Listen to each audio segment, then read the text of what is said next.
যে হান্নান মাসুদ, সে আমাদের কর্মী ছিল 18 সালে। আজকে উনি স্বপ্ন দেখে বাংলাদেশের প্রধানমন্ত্রী হওয়ার। আরেকজন আছেন নাসিরউদ্দিন পাটোয়ারি। আমরা যখন যুগপৎ আন্দোলন করেছি তখন অনেক দলকে আমরা সাথে ডেকেছি যে আসুন আমরা জাতীয়তাবাদী শক্তির নেতৃত্বে খুনি হাসিনার পতনের জন্য এক দফা আন্দোলন গড়ে তুলি। তখন তারা আমাদেরকে বলেছিল আমরা যুগপথে আসবো না। তারা একসাথে খুনি হাসিনার সাথে একদিকে সম্পর্ক রেখেছে, অন্যদিকে তারা নিজেদের মতো আন্দোলন করেছে। এখন তারাও রাষ্ট্র ক্ষমতা যাওয়ার স্বপ্ন দেখে।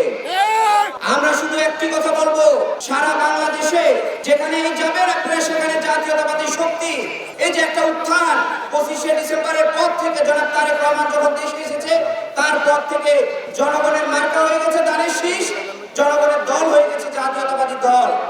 আমি শুরু করবো আগামী দিনে দেখুন আমরা 24শে 5ই আগস্টে আমাদের যে বিজয় পেয়েছি প্রকৃত অর্থে এই সরকার আমাদের সেই বিজয় আমাদের উপভোগ করতে দেয় নাই। আমরা দেখেছি যারা আন্দোলনের সময় আমাদের কর্মী ছিল তারা এখন 2 কোটি টাকা 4 কোটি টাকার গাড়িতে চলে। এই টাকা কোথা থেকে এসেছে?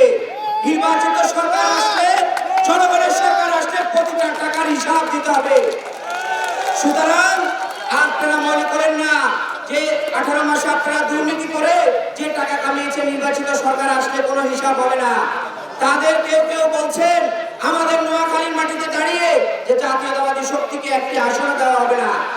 আমি আমার দলের পক্ষ থেকে বলতে চাই জোটের নেতা হিসেবে যে আগামী দিনে যারা এই কথাগুলো বলছেন শুধু নোয়াখালী নয় বাংলাদেশের মধ্যে তাদের দল কিংবা তারা একটি আসন পায় কিনা আমি এখানে চ্যালেঞ্জ করে বলে দিলাম।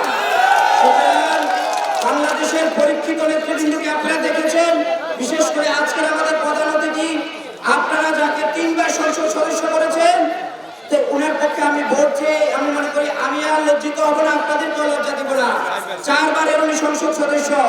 সুতরাং এই যে 4 বার উনি সংসদ সদস্য হয়েছে মাইজদিতে কিংবা নোয়াখালীতে উনার কয় হাজার কোটি টাকার সম্পদ আছে। আর আপনারা 18 মাসের সম্পদের পাহাড় গড়েছেন। এই যে আমি নাম ধরেই বলছি, এই যে হান্নান মাসুদ, সে আমাদের কর্মী ছিল 18 সালে। আজকে উনি স্বপ্ন দেখে বাংলাদেশের প্রধানমন্ত্রী হওয়ার।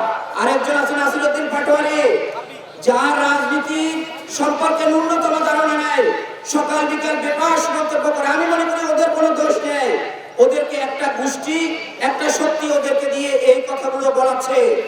সুতরাং আপনারা দেখবেন 12 তারিখে আমরা 12 তারিখ পর্যন্ত সব কিছু সহ্য করে যাব শুধু জনগণের সরকার প্রতিষ্ঠার জন্য। 12 তারিখের পরে আপনারা দেখবেন কারা জনগণের সাথে থাকে, কারা খুনি হাসিনার মতো এই দেশ থেকে পালিয়ে যায়। তো সেজন্য আমি বলছি আমাদের সবাইকে এদেশের স্বাধীনতা এবং সার্বভৌমত্ব রক্ষা করতে হলে এই মুহূর্তে ধানের শীষ ছাড়া আমাদের কোনো বিকল্প মার্কা নেই এবং জাতীয়তাবাদী শক্তির বিকল্প বাংলাদেশে এখন কোনো রাজনৈতিক দল নেই। সুতরাং আমাদের জোটের প্রধান দল বাংলাদেশ জাতীয়তাবাদী দল বিএনপি এবং তার মার্কা ধানের শীষকে আমি মনে করি শুধু নোয়াখালী না বাংলাদেশের প্রত্যেকটা আসনে মানুষ স্বতঃস্ফূর্তভাবে ভোট দিবে এবং আমাদের শুধু নোয়াখালী না বৃহত্তর নোয়াখালীতে জাতীয়তাবাদী শক্তি ছাড়া একটি আসনও যাবে না, যাবে না, যাবে না।